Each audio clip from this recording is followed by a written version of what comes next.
আসসালামু আলাইকুম বন্ধুরা, আপনারা কেমন আছেন? আমি আলহামদুলিল্লাহ। আমি এখানে হাঁসের ডিম নিলাম, অনেক বড় বড় ডিমগুলো। তো হাঁসের ডিম কাঁচা টমেটো দিয়ে রান্না করব। প্রথমে পেঁয়াজটা তেলের উপর ভাজি করে নিলাম, এরপর হলুদ, মরিচ, লবণ সব কিছু দিয়ে ভালোভাবে কষিয়ে নিচ্ছি, সাথে একটু পানি দিলাম। মশলাটা কষানো শেষ হয়ে গেছে এবং কাঁচা টমেটো দিয়ে দিলাম।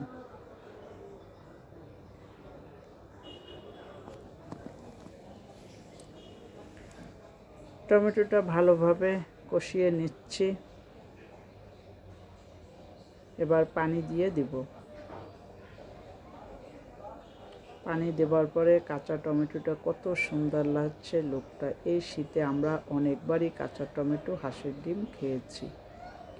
আজকে আপনাদের সাথেও শেয়ার করতেছি। 80% সিদ্ধ হয়ে গেছে টমেটো। আমার কাছে অনেক টেস্ট লাগে, কার কাছে কেমন লাগে জানি না, কে কে খেয়েছেন। এবার হাঁসের ডিমগুলা একটা একটা করে দিয়ে দিলাম। আমি বাটিতে প্রথম ডিমগুলো ভেঙে নিয়েছি, কারণ হাঁসের ডিম নষ্ট হতে পারে, তার জন্য বাটিতে ভেঙে নিয়েছি। 5টা ডিম আমি রান্না করছি। একে একে সব ডিমগুলো দিয়ে দিলাম। খেতে কিন্তু মাশাআল্লাহ খুবই সুন্দর। এবার হয়ে গেছে, ধনিয়াপাতা দিয়ে দিলাম।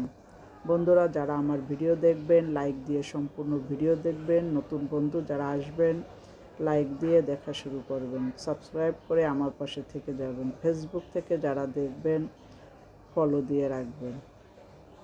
নতুন পুরাতন সবার জন্য ভালোবাসা অবিরাম।